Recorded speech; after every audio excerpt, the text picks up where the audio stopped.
ओम नमः सिद्धेभ्यः। नमो अरिहन्ताणं नमो सिद्धाणं नमो आयर्याणं नमो वज्रायाणं नमो लोये सर्वेशाणम्।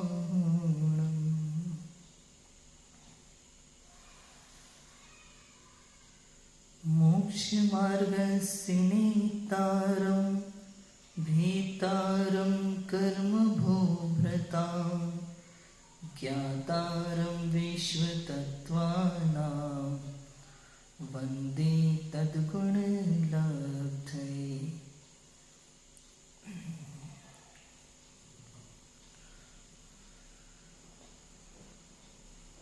तत्वार्थ सूत्र ग्रंथ बहुत ही प्रसिद्ध ग्रंथ है। श्वेतांबर और दिगंबर दोनों ही आमनाओं में इस ग्रंथ को स्थान प्राप्त है, विशेष स्थान प्राप्त है। संस्कृत भाषा का प्रथम ग्रंथ है ये, और जिन कुंदकुंद आचार्य की तपोभूमि पर हम विराजमान हैं, उन्हीं कुंदकुंद आचार्य के पट्टाचार्य थे आचार्य उमा स्वामी, जिन्होंने इस ग्रंथ को लिखा, तत्वार्थ सूत्र को। पट्टाचार्य मतलब कुंदकुंद आचार्य ने अपना पद जब त्यागा, आचार्य पद त्यागा, तो उन्होंने अपना आचार्य पद उमा स्वामी आचार्य को दिया, इसलिए वे पट्टाचार्य के। ठीक है, उनका ये संस्कृत भाषा का ग्रंथ है तत्वार्थ सूत्र, और संस्कृत भाषा का जनागम का ये पहला ग्रंथ है। श्वेतांबर दिगंबर में दोनों का तत्वार्थ सूत्र में उमा स्वामी। हाँ, श्वेतांबर लोग उमा स्वाति बोलते हैं, उमा स्वाति बोलते हैं, अपने यहाँ उमा स्वामी आचार्य बोलते हैं। और श्वेतांबरों में कुछ सूत्रों में बदलाव भी है। ठीक है, तो तत्वार्थ सूत्र ग्रंथ का दूसरा अध्याय, उसका पहला सूत्र है औपशमिक छायकौ भावौ मिश्रश्च जीवस्य स्वतत्व मौदिक पारिणामिकौ च। बहुत ही प्यारा सूत्र है ये। सूत्र जीव के असाधारण भावों को बताता है। जीव के असाधारण भाव, जीव के विशेष भाव कौन से होते हैं? 5 भाव जिनकी चर्चा हम आज करने वाले हैं। जैन धर्म के मूलभूत सिद्धांत जैसा हम इसे समझ सकते हैं। यदि आपको आत्मा को जानना है, समझना है, तो इन 5 भावों को समझना बहुत जरूरी है, बहुत ही आवश्यक है, अत्यंत आवश्यक है। यदि आप भेद विज्ञान करना चाहते हैं, क्या हमें ग्रहण करना चाहिए, क्या उपादेय होना चाहिए, क्या हेय होना चाहिए, छोड़ने योग्य होना चाहिए, इन सब चीज़ों को यदि आपको समझना है तो आपको ये 5 भाव अच्छे से समझना चाहिए। भाव ये भाव क्या होते हैं? भाव माने क्या? भाव माने होता है होना, होना बस है, इसका नाम भाव। मतलब ये होते हैं, इसका नाम भाव है। कि क्या होते हैं, किनकी चर्चा करने वाले हैं? कि 5 भाव की चर्चा है। मतलब 5 प्रकार के ऐसे भाव हैं जो इस जीव द्रव्य के होते हैं। किसके होते हैं? जीव द्रव्य में होते हैं। बराबर है, 5 भाव होते हैं। अब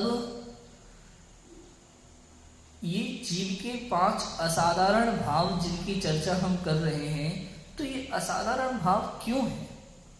असाधारण मतलब क्या? कि साधारण मतलब होता है जो सब में समान रूप से पाए जाते हैं, सभी द्रव्यों में, जीव, पुद्गल, धर्म, आकाश, काल। लेकिन असाधारण शब्द लगा दिया, इसका अर्थ है ये जीव के असाधारण भाव है, मतलब जीव द्रव्य में ही पाए जाएंगे और किसी द्रव्य में पाए जाएंगे नहीं।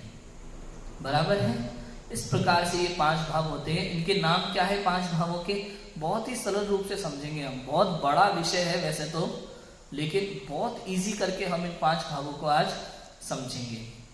ठीक है, औपशमिक, छायिक, छायोपशमिक, औदयिक और पारिणामिक, 5 प्रकार के भाव है। कौन कौन से? पहला औपशमिक, दूसरा छायिक, तीसरा छायोपशमिक, चौथा औदयिक और 5वां पारिणामिक। ये इसमें क्रम क्यों दिया पता है? तत्वार्थ सूत्र में इस तरह का क्रम क्यों दिया? औपशमिक, छायिक, छायोपशमिक, औदयिक और पारिणामिक, क्यों दिया ये क्रम? ये क्रम है जीव संख्या की अपेक्षा से, कि इस समस्त संसार में तीनों लोकों में औपशमिक भाव वाले जीव कितने, क्षायिक भाव वाले जीव कितने होते हैं, क्षायोपशमिक भाव वाले कितने होते हैं। तो कहा सबसे कम संख्या है औपशमिक भाव वाले जीव की, उससे अधिक संख्या होती है क्षायिक भाव वाले जीवों की, उससे अधिक होती है क्षायोपशमिक, उससे अधिक औपशमिक, और सबसे अधिक संख्या है पारिणामिक भाव वालों की। अब ये कैसे होता है, ये अपन 5 भाव को समझने के बाद में समझेंगे। शुरू करें। 5 भावों को हमें समझना है, तो अपन इस क्रम के बजाय मैं बिल्कुल इजीली समझाऊंगा। तो सबसे पहले आप समझ लो औदैहिक भाव। औदैहिक भाव क्या है उसको सबसे पहले समझ लो, बराबर। तो देखो सीधी सिंपल परिभाषा समझ लो कि कर्मों का फलदान सामर्थ्य रूप से उद्भव व उदय। पता है कहाँ लिखा है ऐसा? ये पंचास्तिकाय ग्रंथ की 56वीं गाथा की टीका में आचार्य अमृतचंद्र ने लिखा है। उसकी 5 भाव की अपन सिंपल सी परिभाषा लेंगे, उन परिभाषा के आधार से हम इनको सिंपल रूप से सरलता से समझ लेंगे और समझ में आएगा, है ना। उदय, औदैहिक भाव की चर्चा करते हैं हम सबसे पहले। तो उदय माने कर्मों का उदय, इसका नाम औदैहिक भाव। सिंपल, कर्मों का उदय। कैसा उदय? कि फलदान सामर्थ्य रूप से उद्भव, मतलब फल देने की शक्ति होती है ना कर्म की, कर्म का उदय आया और कर्म के उदय में आपकी जैसी दशा होनी थी वैसी हुई, ये फल देने की शक्ति, ये कहते हैं कर्म का उदय। ये औदैहिक भाव है। ये जीव में होता है कि नहीं होता? सभी जीवों के होता है। कर्म का उदय आता ही है।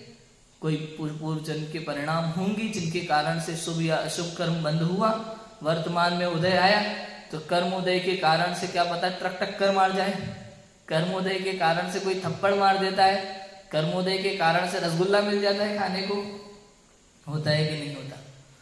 ये औदैहिक भाव है। ये सब गुस्सा आना ये क्या है? ये औदैहिक भाव है।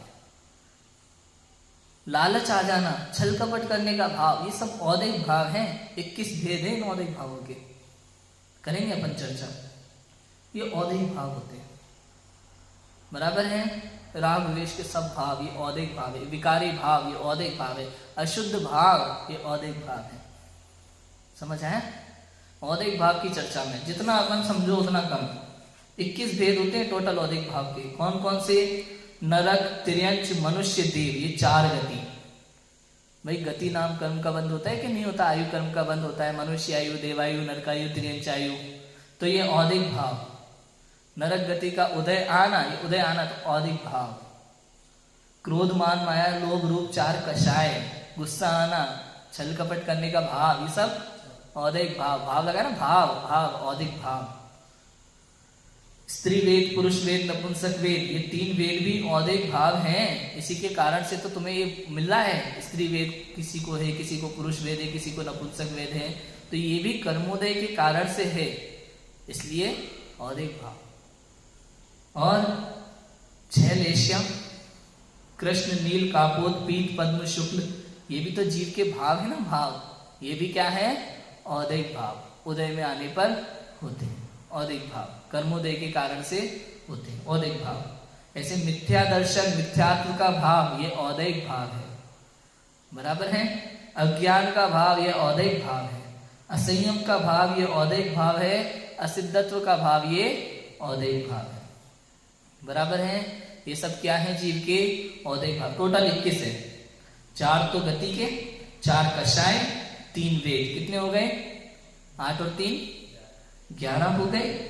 उसके बाद में 6 लेश्या 17, उसके बाद में मिथ्या दर्शन, अज्ञान, असंयम, मतलब मिथ्या दर्शन, ज्ञान, चारित्र, एक तरह से, ठीक है। 3 हो गए, कितने हो गए? 17 3 20, और 1 असिद्धत्व का भाव। टोटल कितने हो गए? 21। ये औदैहिक भाव होते हैं। तो औदैहिक भाव आपने समझा, सीधा सिंपल। औदैहिक भाव मतलब क्या होता है? औदैहिक भाव माने कर्म के उदय का के समय जो जीव के परिणाम होते हैं, भाव होते हैं, उसे क्या कहते हैं? औदैहिक भाव, बराबर है। कर्म का उदय आना, फलदान रूप शक्ति का उद्भव, फलदान सामर्थ्य रूप से उद्भव, उसका नाम है उदय। किसका? कर्मों का, ठीक है। ये औदैहिक भाव सिंपल है। औदैहिक भाव समझ में आ गया? क्लियर है ना इतना? ये औदिक भाव। अब दूसरा देखो, अनुद्भव सो उपशम। क्या है उपशम? क्या है? इसी कर्म का अनुद्भव, इन्हीं विकारों का, भावों का अनुद्भव। अनुद्भव माने उदय में नहीं आना, मतलब दबे रहना, मतलब परिणामों का क्षय नहीं हुआ। आज तक आपने इन कषायों का नाश नहीं किया अभी, लेकिन अभी उदय में नहीं आ रही है, दबे हुए अंदर में। इसका नाम क्या है? उपशम भाव, औपशमिक भाव। बाल्टी वाला उदाहरण याद है ना, फिटकरी डालने वाला। हाँ, जैसे पानी है, अब कचरा भरा हुआ पानी का है बाल्टी में, है ना। अब उसमें फिटकरी डाल दी, अब कचरा है बहुत सारा, ये उदय औदिक है ना, क्योंकि उदय में है ना पूरा। अब अपन ने डाल दी फिटकरी, अभी ऊपर ही जमा था, पूरा कचरा जम जाता है, टंकी के ऊपर पानी रखा होता है, ऊपर कचरा जम जाता है, ये औदिक है। अब अपन ने क्या डाल दी? फिटकरी। फिटकरी डालने से क्या होता है? सारा कचरा नीचे जम जाता है और पानी निर्मल। ऐसे ही औदिक उपशम भाव में होता है, औपशमिक में। औपशमिक भाव में क्या होता है कि सारा कचरा नीचे जम जाता है विकारी परिणामों का। तो औदिक भाव नीचे जम जाते हैं, वो उपशम होते हैं। उपशम, बिल्कुल ऐसा ही उपशम। लेकिन किस संबंधी होते हैं? औपशमिक भाव के दो भेद होते हैं। कौन कौन से? सम्यक्त्व और चारित्र।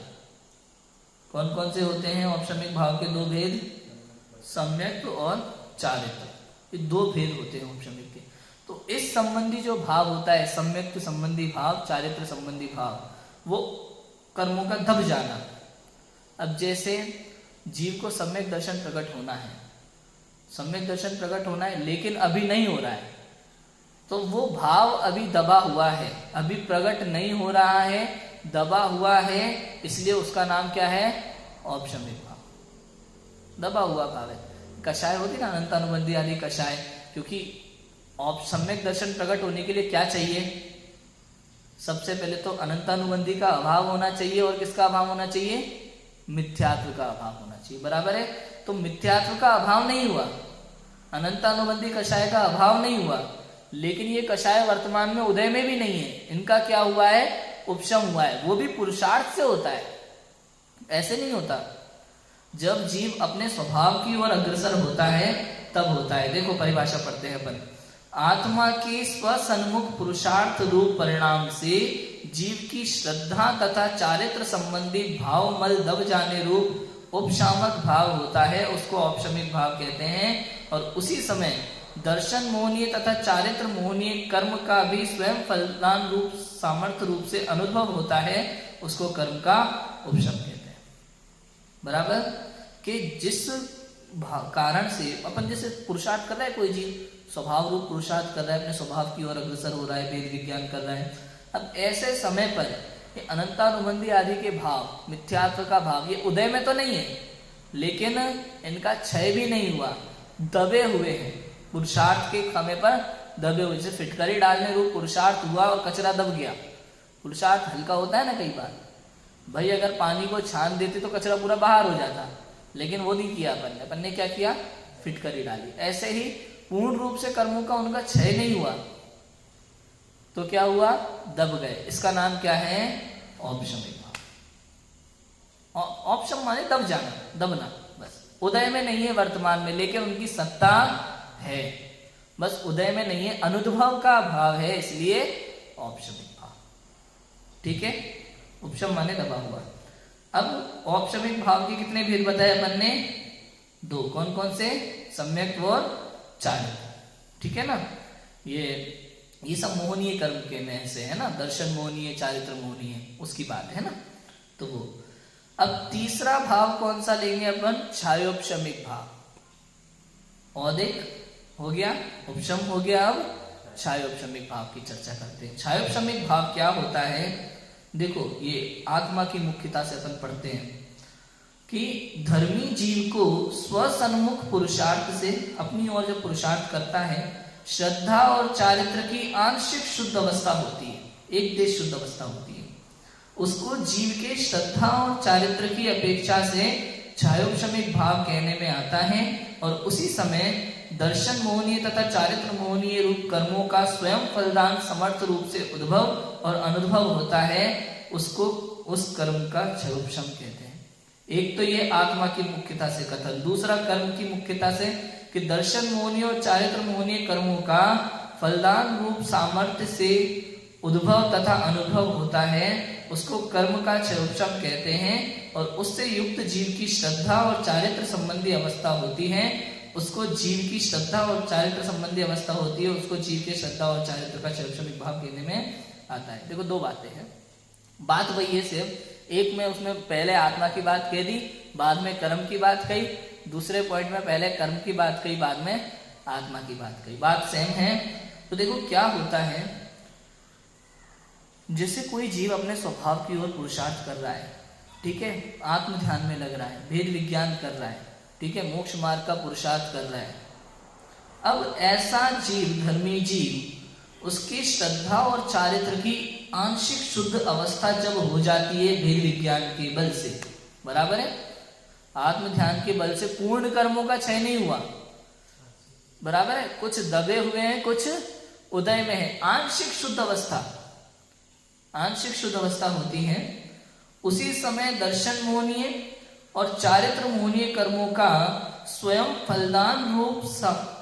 फलदान समर्थ रूप से उद्भव और अनुभव होता है, उसको उस कर्म का क्षयोपशम कहते हैं। मतलब कर्म की फलदान रूप समर्थ, समझिए ना, फल देने की शक्ति, वो कर्म फल देने की शक्ति रखता है, ठीक है, उस कर्म का उदय आएगा तो आपकी उस रूप अवस्था होती है जिस रूप अवस्था उस कर्म के उदय से होनी है, बराबर है। अब क्या हुआ, यह जीव आत्मा की ओर अग्रसर होकर पुरुषार्थ कर रहा है, ठीक है। अब पुरुषार्थ करते करते इस जीव की ऐसी अवस्था हो जाती है एक समय पर कि कुछ श्रद्धा और चारित्र संबंधी कर्म, ठीक है, वो दब जाते हैं नीचे, कुछ दब जाते हैं, अनुभव कुछ का उपशम रहता है और कुछ का उदय रहता है, मतलब उदय अनुदय रूप अवस्था, इसका नाम क्या है, क्षयोपशम। सम्यक्त्व, इसको क्षयोपशम सम्यक्त्व कहते हैं। औपशमिक वाले में भी उसको औपशमिक सम्यक्त्व कहेंगे, जैसे अनंतानुबंधी और मिथ्यात्व का दब जाना, वो क्या है, औपशमिक सम्यक्त्व है, ठीक है। ऐसे ही यहाँ अब अनंतानुबंधी मिथ्यात्व का दब जाना, यह औपशमिक सम्यक्त्व, मिथ्यात्व जो है वो दर्शन का है, दर्शन संबंधी है, श्रद्धा संबंधी, और अनंतानुबंधी कषाय ये क्या है, चारित्र संबंधी, बराबर है, इसलिए लिखा श्रद्धा और चारित्र की बात। ऐसे ही यहाँ क्षयोपशम भाव में क्या होता है, मिथ्यात्व और अनंतानुबंधी, जैसे सम्यक दर्शन होना है तो मिथ्यात्व ये दर्शन संबंधी है, अनंतानुबंधी कषाय ये चारित्र संबंधी है। अब इनका उदय अनुदय रूप अवस्था, कुछ तो दबे हुए हैं, उपशम रूप अवस्था में है, और कुछ उदय रूप अवस्था में है वर्तमान में भी, इसको कहते हैं मिली जुली अवस्था, उदय अनुदय अवस्था, इसका नाम है क्षयोपशमिक, बराबर है, क्षयोपशमिक ऐसा होता है, क्लियर है इतना? नहीं है, इसी का नाम क्षयोपशमिक सम्यक है, क्योंकि एक देश शुद्ध है ना, तो एक देश शुद्धता की अपेक्षा से इसका नाम क्या है, क्षयोपशमिक सम्यक। अब ऐसे ही क्षायक भाव समझ में आएगा। क्षयोपशमिक में क्या होता है, जैसे बाल्टी में वो फिटकरी डाली थी ना, अब फिटकरी डालने का कोई धक्का दे दिया, थोड़ा सा हिल गई, तो वो कचरा थोड़ा ऊपर नीचे हो जाता है ना, कुछ दबा हुआ भी रहता है, कुछ ऊपर भी आ जाता है, तो वैसी अवस्था, बराबर है। हाँ हाँ, ऊपर निर्मलता, आंशिक शुद्धता है, बिल्कुल, लेकिन फिर भी आंशिक शुद्धता, क्योंकि कुछ दबे हुए ना, कुछ दबे तो है ना, तो उस उतना संबंधी तो शुद्धता है ना, उतनी संबंधी शुद्धता होती है, इसका नाम है क्षयोपशम, बराबर है। जितना दबा है उतना संबंधी जुड़ना पड़ेगा, ठीक है, तो ये क्या हुआ, क्षयोपशम। हाँ, सबसे अच्छा तो क्षय वाला ही है, नहीं इस कंपैरिजन में, हाँ, तो उपशम वाला है, उसमें कम से कम जितना ऊपर उतना तो निर्मल है, लेकिन ये तो हमें लगता है ऐसा, क्योंकि दबा तो पूरा ही है ना, बराबर है, इसमें उदय अनुदय की अवस्था है इसलिए। लेकिन अभी देखो चौथा क्षायक भाव, ये औपशमिक भाव दबा रहना, क्षयोपशमिक भाव उदय और अनुदय की अवस्था। अब है चौथा क्षायक भाव। पहले क्षयोपशमिक भाव में देख लो क्या क्या आता है, अपन ने भेद देखे थे ना सबके। क्षयोपशमिक भाव के कितने भेद हैं, तो 18 हैं टोटल। कितने? 18 भेद है क्षयोपशमिक भाव के। कौन कौन से? एक तो मति ज्ञान, श्रुत ज्ञान, अवधि ज्ञान, मन पर्याय ज्ञान, ये 4 ज्ञान। फिर कुमति, कुश्रुत, कु अवधि, ये 3 अज्ञान के भाव। चक्षु, अचक्षु, अवधि, ये 3 दर्शन। क्षयोपशमिक के क्षयोपशमिक दान, लाभ, भोग, उपभोग, वीर्य, 5 लब्धियां। क्षयोपशमिक सम्यक, क्षयोपशमिक चारित्र और संयम असंयम, इस प्रकार के 18 भेद होते हैं। अब इसमें क्या है, केवल ज्ञान को नहीं जोड़ा, केवल दर्शन को नहीं जोड़ा। क्यों नहीं जोड़ा? क्योंकि वो होगा तो क्षयिक ही होगा, क्षयोपशमिक वाला सिस्टम नहीं होता उसमें, बराबर है, बाकी में होता है इसलिए। तो क्षयोपशमिक भाव मतलब जिनकी ऐसी अवस्था होती है, उदय अनुदय रूप अवस्था। अमति ज्ञान, शुद्ध ज्ञान में क्या होता है बताओ? कुछ जानते हैं, कुछ नहीं जानते। क्षयोपशमिक के ऊपर है, कहते हैं ना अपन सामान्य भाषा, भाई जीव का क्षयोपशम इतना ही है इसलिए इतना ही जान पाता है, तो ये क्षयोपशमिक भाव, बराबर है। ये सब कर्मोदय में होता है, कर्म की अपेक्षा से ये सब होता है परिणाम, बराबर है। क्षयिक भाव क्या होता है?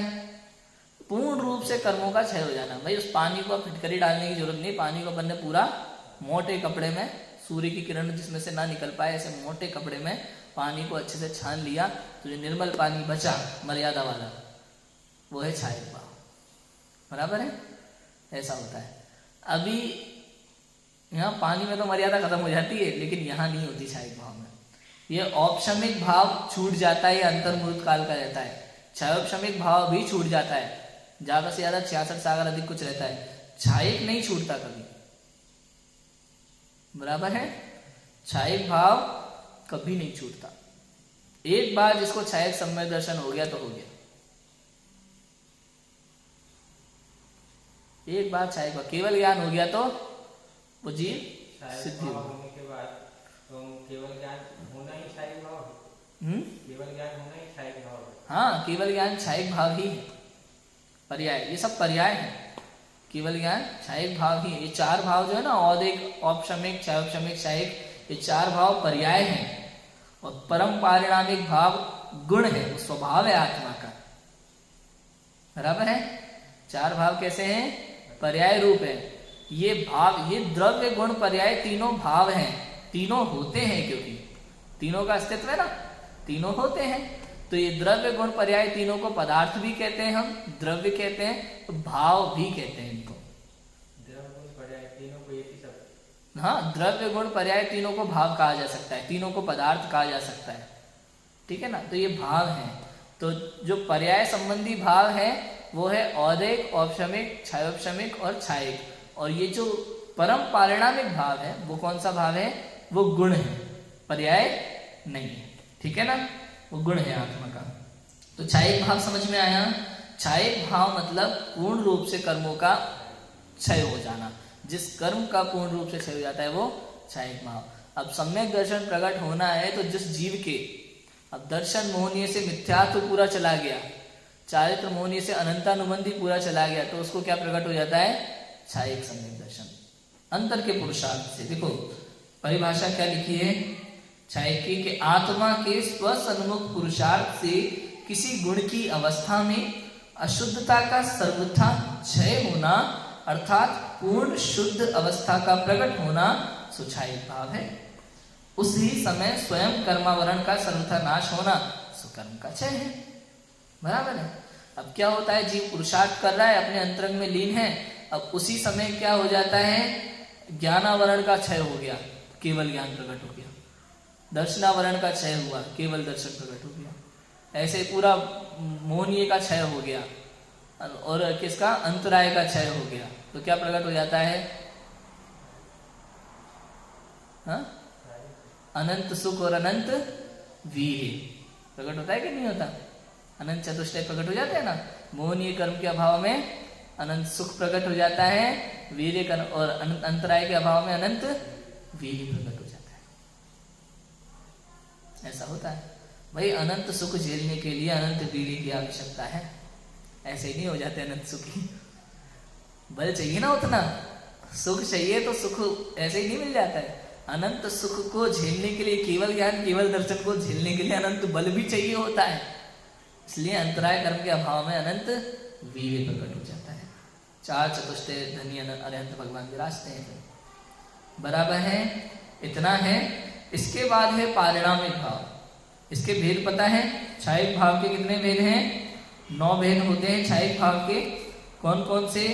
केवल ज्ञान, केवल दर्शन, फिर छायिक दान, लाभ, भोग, उपभोग, वीर्य, सम्यक्त्व और चारित्र। ये सब छायिक वाले होंगे। औपशमिक वाले में वहां औपशमिक, सम्यक्त्व, औपशमिक, चारित्र लगता है। क्षयोपशमिक वाले में क्षयोपशमिक, सम्यक, चारित्र बोलते हैं। यहाँ छायिक, सम्यक, छायिक, चारित्र और छायिक, सम्यक हो गया। ठीक है। अब वहां क्षयोपशमिक वाले में दान, लाभ, भोग, उपभोग, वीर्य था, वो क्षयोपशमिक वाले था। उदय अनुदय रूप अवस्था होती है उनकी सबकी। छायिक वाले में ये पूरी तरह से क्षय हो जाते हैं। क्षयोपशमिक वाले में 18 है, छायिक वाले में 9 हो गए। हाँ, ये चले गए, ये मति, श्रुत, अवधि, ज्ञान वाले चले गए 4। ठीक है। फिर ये कुअवधि चले गए 3, और चक्षु अचक्षु अवधि चले गए ना। कुमति, कुश्रुत, कुअवधि भी चले गए। चक्षु अचक्षु अवधि दर्शन चले गए। और कम हो गए 18 में से 9 रह गए। ठीक है। इस तरह से ये 4 प्रकार के भाव। अब 5वां है परम पारिणामिक भाव। ये पारिणामिक भाव माने आत्मा का स्वभाव। जो निगोद में सो ही मुझ में, सो ही मोक्ष में जाए। ये आत्मा का स्वभाव, इसका नाम पारिणामिक भाव है भैया। सहज स्वभाव, उत्पाद वय से निरपेक्ष, ध्रुव, एक रूप रहने वाला भाव क्या है? पारिणामिक भाव है। ये बदलता नहीं है कभी भी, एक जैसा रहता है सदैव। ये मैं हूं, ये पारिणामिक भाव। ये क्या है? ये मैं हूं। मैं, जैसे ज्ञान कहते हैं ना, ज्ञान, ये मैं हूं। स्वभाव मैं हूं। ये पारिणामिक भाव, ये मैं हूं। ये मैं हूं, स्वभाव है जीव का, गुण है एक तरह से। समझ आया? तो ये पारिणामिक भाव सदा काल रहता है जीव में। और ये जो चारों पर्याय प्रकट होती हैं, अब अपन को अगर छायिक प्रकट करना है ना, केवल ज्ञान आदि प्रकट करना है, तो पारिणामिक भाव के आश्रय से ही प्रकट होता है। किसके आश्रय से प्रकट होता है? पारिणामिक भाव के आश्रय से ही प्रकट होता है। इन 5 भावों में हमें समझ लेना चाहिए कौन सा भाव है, कौन सा उपादेय है, कौन सा ग्रहण करने योग्य और कौन सा छोड़ने योग्य। अभी जो औदिक भाव है, औदिक भाव, इसमें क्या है? कर्म का उदय, पूरी तरह से कषाय ही कषाय है। तो इसको क्या करना चाहिए? रखना चाहिए कि त्याग देना चाहिए? पूरी तरह से उसको क्या करना चाहिए? त्याग देना चाहिए। बराबर है। और क्या करना चाहिए? औपशमिक भाव है, औपशमिक भाव का क्या करना चाहिए? अब बताओ, है कि उपादेय है? पूर्ण रूप से उपादेय है या पूर्ण रूप से? हाँ, छायिक उपादेय है। और औपशमिक और छायोपशमिक है। लेकिन भैया औपशमिक सम्यक दर्शन प्रकट नहीं होगा तो छायोपशमिक नहीं हो सकता।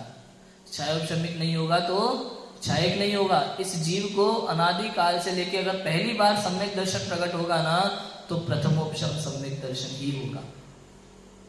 औपशमिक में भी 2 भेद होते हैं सम्यक दर्शन के लिए, प्रथमोपशम और द्वितीयोपशम।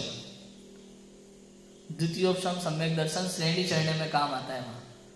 और प्रथमोपशम सम्यक दर्शन कितनी ही बार होके छूट जाता है, पता है? कितनी ही बार होके छूट सकता है, अंतर्मुहूर्त काल रहता है, बस इससे ज्यादा नहीं रहता। हाँ, किंचित। हाँ भैया, अगर वो नहीं होगा जिस अवस्था के हिसाब से, वर्तमान अवस्था में मिथ्या दृष्टि जीव को औपशमिक भाव निश्चित रूप से उपादेय है। औपशमिक भाव नहीं होगा तो प्रथमोपशम सम्यक दर्शन नहीं होगा तो छायक नहीं होगा, छायोपशमिक नहीं होगा, सिद्ध नहीं हो सकता, मोक्ष नहीं जा सकता। समझ आया कि नहीं आया? हाँ, वो औदिक भाव नहीं है। औदिक भाव किसी की अपेक्षा से वहां उपादेय नहीं। औदिक भाव तो नष्ट ही करना है। औदिक भाव से जीव को कोई लाभ नहीं है। औपशमिक भाव से लाभ है, क्योंकि औपशमिक भाव नहीं पकड़ेगा तो उसको आगे की लाइन मिलेगी नहीं। बराबर है भाई? जाना कहीं है तो ट्रेन तो पकड़ना पड़ेगा।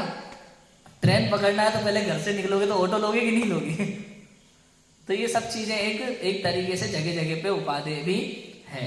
ठीक है, तो अब देखो, औदैहिक भाव पूर्ण रूप से हे हैं, औपशमिक भाव, क्षयोपशमिक भाव साधक दशा में उपादेय हैं, प्रकट करने योग्य है। औपशमिक भाव प्रकट होगा पहले, प्रथमोपशम ही होता है सबसे पहले जीव को सम्यक दर्शन, उसके बाद फिर क्षयोपशम होगा, क्षायक होगा, और द्वितीयोपशम होता है श्रेणी चढ़ने के टाइम पे। बराबर है, इतना होता है। अब देखो द्वितीय वाले में श्रेणी चढ़ रहा है तो उसी समय डायरेक्ट यहाँ आ जाता है ना क्षायक में। कहाँ? क्षायक भाव में आ जाता है। नहीं, ऐसा नहीं होता। जब द्वितीयोपशम वाला श्रेणी चढ़ेगा तो उपशम श्रेणी चढ़ेगा। श्रेणी दो प्रकार की होती है, उपशम श्रेणी और छपक श्रेणी। उपशम श्रेणी वाला नीचे नियम से गिरता है और फिर बाद में दोबारा पुरुषार्थ से उस कर्म का क्षय ही कर देता है, फिर क्षायिक श्रेणी चढ़ता है सीधा, उसके बाद ऊपर जाएगा। बराबर है, ऐसा होता है। तो अब क्या हुआ, औपशमिक और क्षयोपशमिक साधक दशा में जीव को प्रकट करने योग्य है, उपादेय है ना। और क्षायिक भाव प्रकट करने की अपेक्षा से उपादेय, पूर्ण रूप से क्षायिक भाव उपादेय है।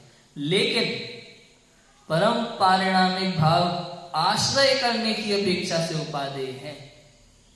अब बताओ, औदैहिक भाव है, औपशमिक क्षयोपशमिक भाव साधक दशा की अपेक्षा से उपादेय है, क्षायिक भाव प्रकट करने की अपेक्षा से उपादेय है। ठीक है, वो प्रकट करना है। औपशमिक क्षयोपशमिक साधक दशा है, ये वो मार्ग में पढ़ते हैं। और क्षायिक भाव प्रकट करने की अपेक्षा से उपादेय है। और आश्रय किसका करना है? पारिणामिक भाव का, ऐसा है। अर्थात परम पारिणामिक भाव का आश्रय करेगा तो ये केवल ज्ञान, केवल दर्शन सब प्रकट होंगे।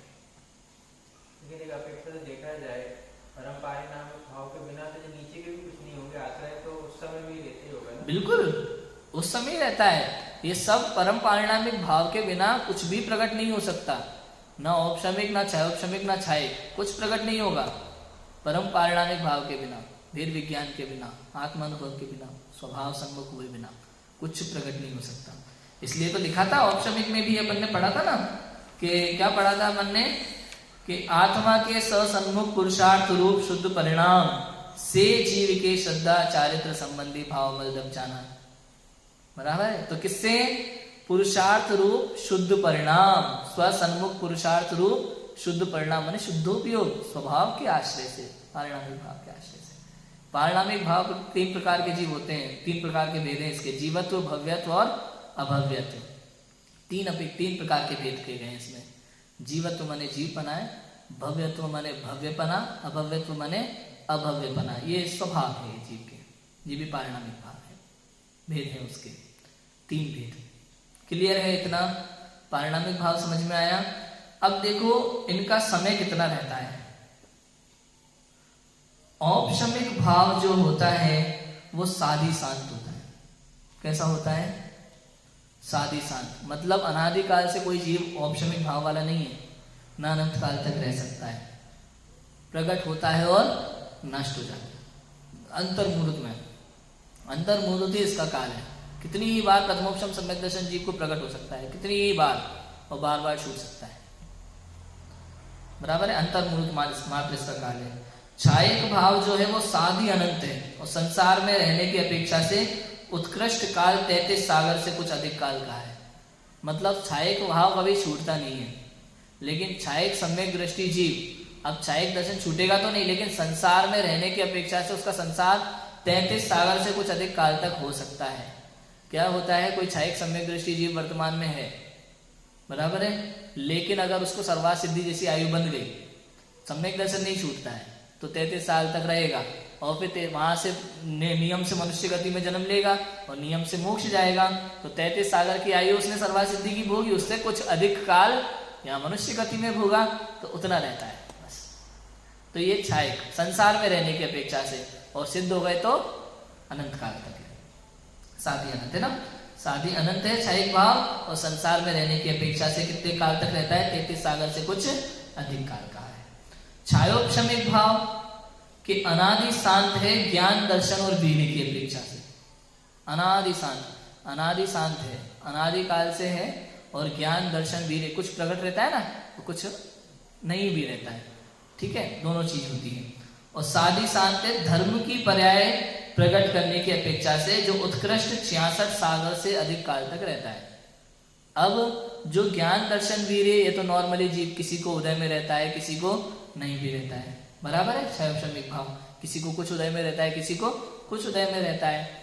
लेकिन धर्म की पर्याय सम्यक दर्शन, क्षय उपशमिक सम्यक दर्शन प्रकट करना है ना, क्षय उपशमिक चरित्र प्रकट होता है जीव को, तो ये साधी शांत है, यही प्रकट होता है और फिर नष्ट भी हो जाता है। कब तक रहता है? अधिक से अधिक संसार में कब तक रहेगा ये जीव को?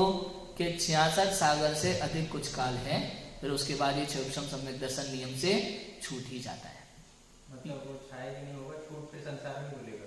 नहीं, बाद में छाया, ये क्षयोपशम सम्यक दर्शन कब तक रह सकता है जीव को ऐसा? नहीं, मतलब 66 सागर पूरे हो गए, हाँ, तो उसके बाद वो मतलब छाया में कन्वर्टेड हो जाएगा कि संसार में फिर नीचे? नहीं, फिर वो उसका छूट सकता है। अगर पुरुषार्थ कर ले इस बीच में, तो भी बीच में भी छायक हो सकता है। पुरुषार्थ चाहिए छायक सम्यक दर्शन के लिए, ऐसे ही नहीं होगा, ठीक है।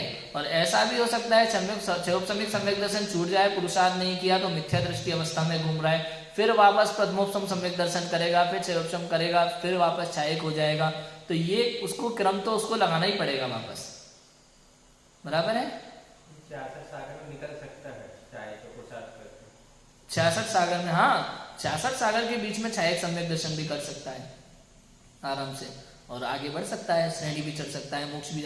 अज्ञानी जीव भी, मिथ्या दृष्टि जीव भी कभी भी डायरेक्ट छायक भी कर सकता है। मतलब पहले प्रथमोपशन होगा, फिर क्षयोपशम होगा, फिर छायक सम्यक दर्शन प्रकट करे और निकले, आगे बढ़े, कर्मों का क्षय करें, आगे बढ़े, ऐसा हो सकता है।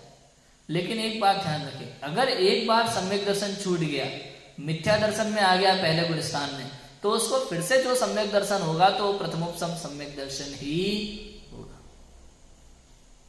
बराबर है। तो ऐसा होता है। अब देखो आगे,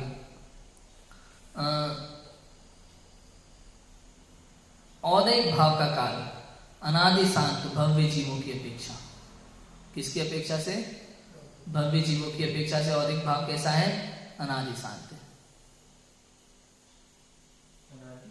अनादि शांत, शांत मने अनंत काल तक नहीं रहेगा, नष्ट हो जाएगा।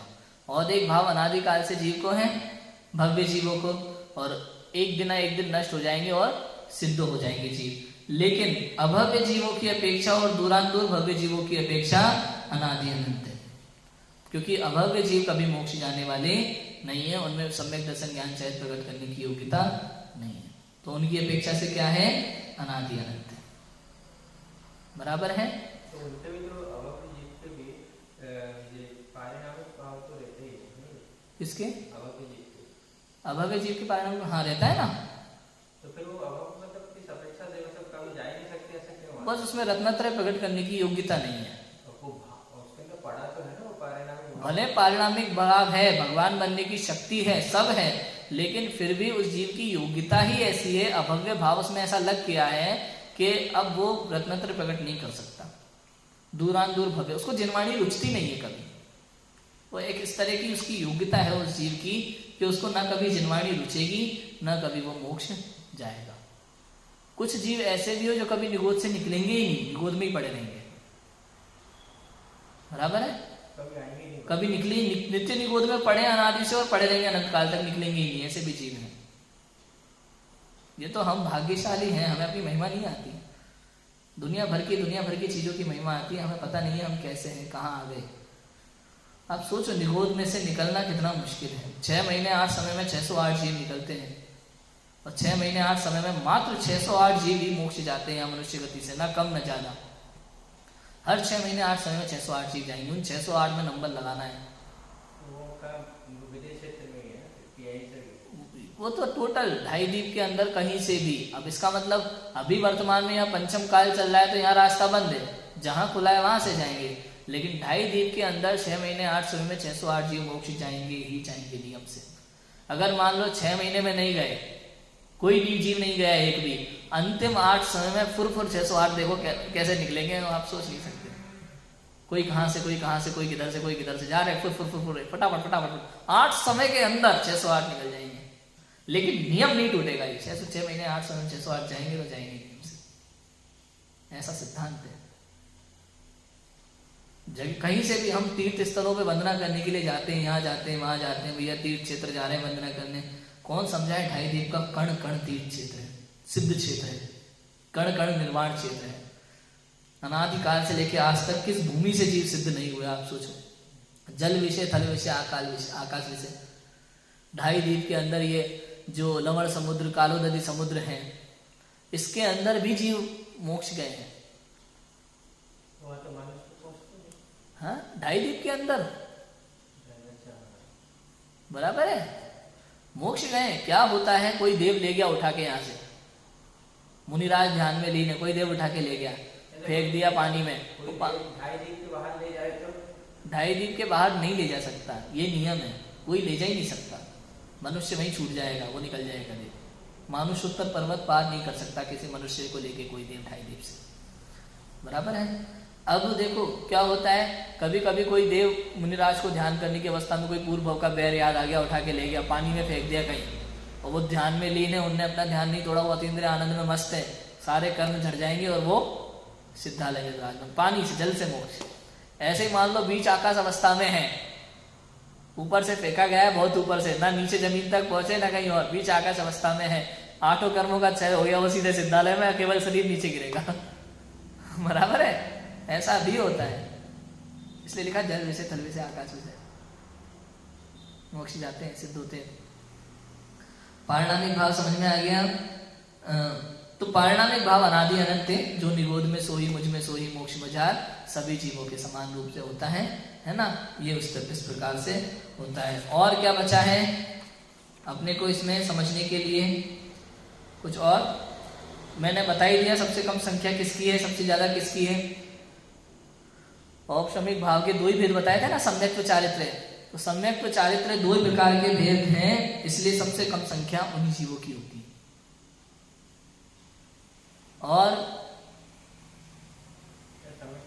हाँ, सम्यक्त्व चारित्र्य औपशमिक भाव वाले ना, 2 ही भेद बताया ना, सम्यक्त्व चारित्र्य। तो औपशमिक, सम्यक दर्शन, औपशमिक चारित्र वाले जो जीव हैं उनकी संख्या सबसे कम है, उपशम वाले, क्योंकि अंतर्मुहूर्त काल है ना उनका, केवल सबसे कम संख्या उनकी होती है। फिर दूसरा कौन सा है अपना औपशमिक के बाद? छायिक भाव वाले। छायिक भाव वाले कहाँ पाए जाते हैं बताए? एक तो सिद्ध है सब, अनंत सिद्ध, दूसरे अरहंत भगवान है 13वें 14वें गुण स्थान में, ठीक है। और फिर छायिक सम्यक दृष्टि होते हैं, जो केवल इतने ही जीव हैं जो छायिक भाव वाले हैं, और कोई नहीं। है तो अनंत ही सब, लेकिन अनंत में भी संख्या कम ज्यादा होती है ना, अनंत में भी तो कम ज्यादा संख्या होगी। अनंत तो एक आलू में भी और अनंत 3 लोग में भी भरे हैं, तो अनंत में संख्या कम ज्यादा, वो अनंत ज्यादा हो गया, ये अनंत कम हो गया, ऐसे होता है ना। तो ऐसे अनंत इंटू अनंत बराबर भी अनंत ही होता है, ठीक है। तो औपशमिक से ज्यादा छायक वालों की। अब छायक भाव वालों से ज्यादा किसकी होती है संख्या? छायोपशमिक भाव वालों की। क्यों? क्योंकि इसमें होते हैं 1 से लेकर 12वें गुण स्थान तक के जीव, बराबर। पहले गुण स्थान से लेकर 12वें गुण स्थान, इसमें जीव के छयोपशमिक भाव हो सकता है आराम से, ठीक है ना। और अब चौथा है कौन सा? औदिक भाव। औदिक भाव वाले जीवों की संख्या कितनी है? उससे भी अधिक है। क्यों? क्योंकि इसमें किसकी संख्या है? 1 से लेकर 14वें गुण स्थान तक के जीवों की संख्या, वहां तक औदिक भाव रहता है, 1 से लेकर 14वें गुण स्थान तक। 13वें गुण स्थान में भी मतलब औदिक भाव में उपशम तो क्या है, ये छायक वाले सब आ गए, उपशम इंक्लूड हो गए। हाँ औदिक भाव, हाँ, क्योंकि 13वें 14वें गुण स्थान में भी कर्मों का आश्रम होता है ना, उदय होता है, लेकिन कर्मों का आश्रम होता है, औदिक भाव रहता है, लेकिन बंधते नहीं है कर्म, बराबर है। तो कर्मोदय मतलब कोई उपसर्ग होगा केवल ज्ञानियों को, ऐसा नहीं, भाव औदिक भाव रहता है क्योंकि कर्मों का आश्रम होता है इस अपेक्षा से केवल। तो पहले गुण स्थान से लेकर 14वें गुण स्थान के सभी जीव इसमें औदिक भाव में आ जाते हैं। तो इसलिए क्षयोपशमिक से ज्यादा संख्या किसकी हुई? औदिक भाव की। और परम पारिणामिक भाव वाले जीवों की संख्या सबसे ज्यादा है, क्योंकि निगोद से लेकर अनंत सिद्ध तक सब इसमें आते हैं, समझ आया? परम पारिणामिक के सबसे ज्यादा, फिर उससे कम है औदिक भाव वाले, क्योंकि पहले से 14वें गुण स्थान तक सबके में कर्म का उदय औदिक भाव रहता है ना, कर्मों का आश्रम आता है सभी जीवों के 14वें गुण स्थान तक, है ना। और फिर तीसरे में कौन सा, क्षयोपशमिक भाव वाले जीव, क्योंकि इसमें 1 से लेकर 12 में सभी छदमस्त जीव आ जाते हैं, ठीक है। उसके अलावा फिर छायक भाव, छायक भाव में कौन आए, छायक सम्यक दृष्टि जीव आएंगे, या तो छायक चारित्रवंत, छायक सम्यक्तवंत, या अरिहंत सिद्ध आएंगे, या फिर केवल अनंत सिद्ध आएंगे। इतने ही जीव आएंगे, इससे ज्यादा नहीं। और औपशमिक भाव सबसे कम, क्योंकि औपशमिक भाव में केवल उपशम सम्यक दृष्टि, उपशम जिनको औपशमिक सम्यक दर्शन चाहे प्रकट हुआ है, उन्हीं को औपशमिक भाव में लिया गया है। क्लियर है, ऐसा है। निष्कर्ष रूप में आप समझ सकते हो, देखो इतना है कि पारिणामिक भाव के बिना इस संसार में कोई जीव ही नहीं, इसलिए सभी जीव, सबसे ज्यादा संख्या किसकी हो गई, पारिणामिक भाव की। औदिक भाव के बिना कोई संसारी जीव नहीं है, क्योंकि संसार है तो मतलब उदय है, वरना संसार नहीं रहता। 4 आघाती कर्मों का उदय चल रहा है कि नहीं चल रहा, तीर्थंकरों के, केवल ज्ञानियों के, तो औदिक भाव है कि नहीं है, तो बस तो उतना है, तो संसारी है। तो क्षयोपशमिक भाव के बिना कोई छदमस्त नहीं है।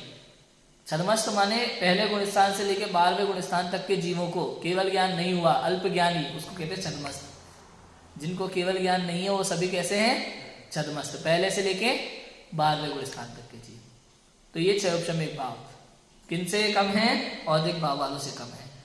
क्षयोपशमिक भाव के बिना कोई छदमस्त नहीं है, और छायक भाव के बिना छायक समकिति, छायक चारित्रवंत, अरिहंत तथा सिद्ध नहीं है। क्षयोपशमिक भाव के बिना कोई छदमस्त नहीं है, मतलब अगर जीव छदमस्त है, पहले से 12वें गुण स्थान तक है, तो उसके क्षयोपशमिक भाव होगा ही होगा, ठीक है।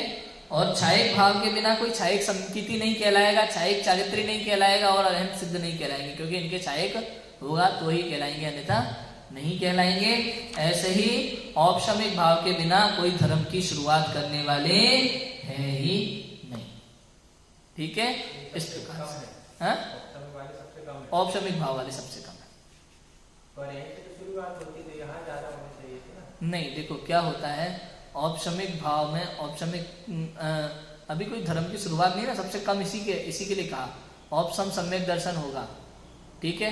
अब उपशम या कर्मों का दमना होगा, इसका काल कितने मुहूर्त तक रहता है, औपशमिक भाव का बताया था मैंने, अंतर मुहूर्त तक। तो इसकी संख्या कितनी होगी जीवों की, तो वैसे तो अपन वैसे भरे ना जीव जिनके भाव ही नहीं होते। अपन तो अभी औदिक भाव वाले को मानो, ये तो औदिक भाव वाले हैं। उपशम भाव में वो आए हैं जिनको औपशमिक सम्यक दर्शन हो रहा है, जिनके कर्म दब रहे हैं, उस अवस्था को औपशमिक भाव वाला जीव का है, बराबर है। तो इतने जीवों की संख्या कितनी कम होगी, सबसे कम। इस तरह से पंच भाव समझ में आए, कुछ और इतना ये प्रकरण है। 5 भावों में अपन ने आज बहुत सारी बातें देख ली। क्या क्या देख लिया अपन ने इन 5 भावों में, 5 भाव क्या होते हैं, क्यों होते हैं, किस किस जीव के कैसे कैसे भाव हो सकते हैं, किस किस गुण स्थान में, किस किस गुण स्थान में संख्या देख ली, किस किस भाव को कौन कौन से जीवों में की संख्या कितनी होती है, भाव वालों की संख्या, और क्या क्या देख लिया, कौन कौन सा भाव कितने काल तक ठहरता है। इतनी बातें अपन ने 5 भाव के प्रकरण में देख ली हैं। और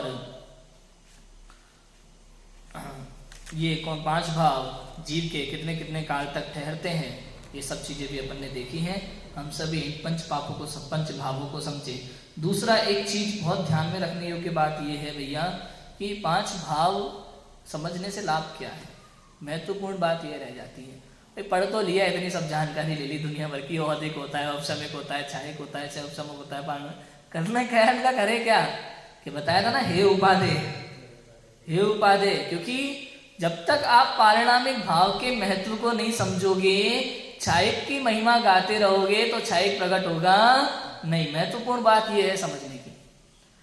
हम लोग क्या करते हैं, सामान्य जीव देव पूजा, गुरु उपासना, इसी को धर्म समझता है, बस बाहर को ही धर्म समझता है।